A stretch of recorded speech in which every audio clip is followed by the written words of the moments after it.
I think he would be utterly shocked by this idea that white Afrikaners, there's a white genocide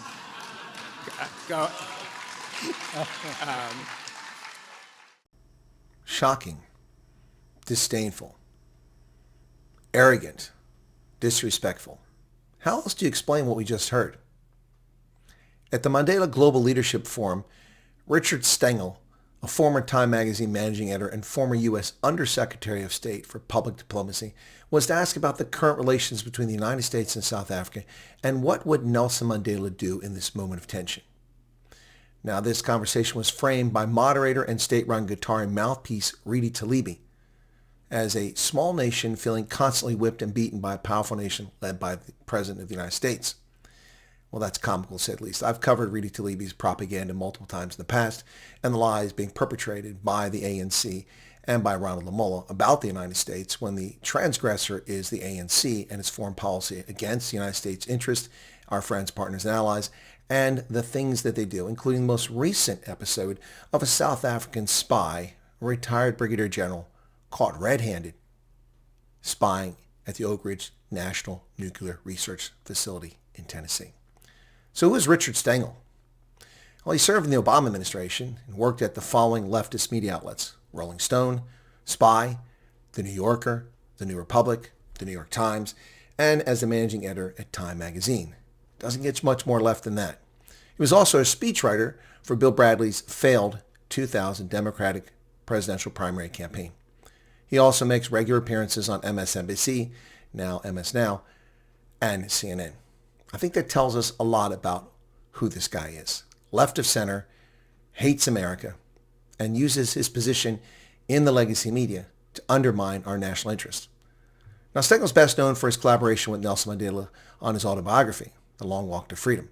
In 1992, he signed a ghostwriting deal with publishers to work on the book, having been first cleared by the African National Congress as a suitable author.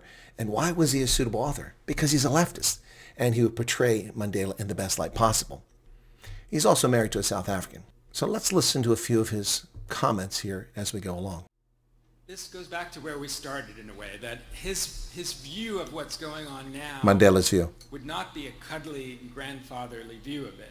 He was an anti-colonialist. He was an anti-imperialist. He would see the current actions through the lens of colonialism and imperialism, and he was violently against that. And he always stuck up for the little guy. He would be cordial with people that he's talking to, cordial with even the President of the United States, but he would object to the kinds of things that the United States is doing. I think he would be utterly shocked by this idea that white Afrikaners, there's a white genocide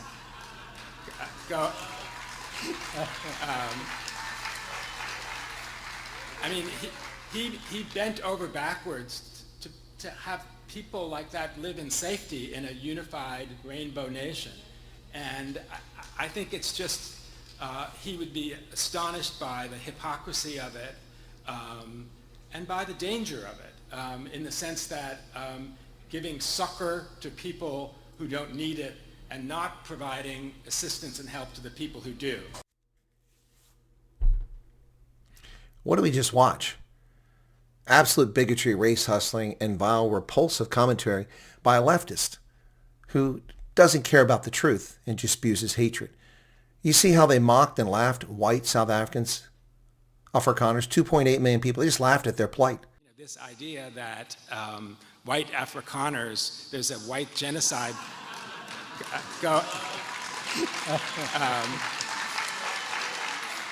They just laughed at the rapes, the murders, the dispossession. I guess they had it coming. Did the Jews have it coming, Mr. Stengel? I don't think they did. And Afrikaners don't have it coming. What a repulsive commentary. I mean, he bent over backwards to have people like that live in safety in a unified rainbow nation. Mandela bent over backwards to have people like that. What exactly are you saying, Mr. Stengel? People like what? Racist much? People like that. Wow. This coming from a Jew. This is a group that's been oppressed and persecuted with pogroms and slaughter and genocide the world over. You'd think someone like that would have more consideration for people being persecuted and would open their eyes when people are being persecuted. Giving succor to people who don't need it and not providing assistance and help to the people who do. Giving succor to people who don't need it. Giving succor to people who don't need it. Really? Have you been to South Africa recently? Do you know South Africans who don't walk in your leftist coffee houses and hang out in your university lecture halls? Have you actually walked in the feet of the people in Manenberg, Khayelitsha, Northwest, and Mpumalanga, KZN? I doubt it. And not providing assistance to help the people who do. What an absolute lie and a leftist piece of drivel. $8.1 billion to fight HIV alone. The overwhelming majority of people who benefited from the U.S. largesse as taxpayers were black South Africans. Over $400 million a year in aid given to South Africa for a sustained period of nearly 2 decades. Help with the 2010 FIFA World Cup and securing it to prevent terrorism from happening.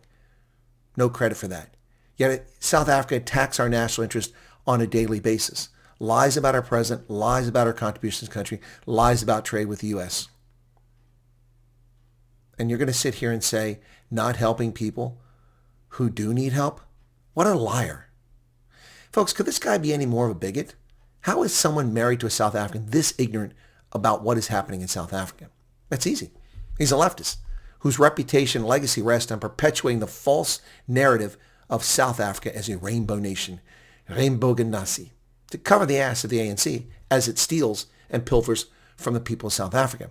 Notice how people like Mr. Stengel never talk about the fact that 3 times as many black South Africans live in abject poverty today than did under the National Party. And that's not being an apologist for the National Party, that's just stating facts. The ANC has taken the keys to the castle and they've pissed everywhere in the castle. And they've let it fall apart while spreading racial hatred.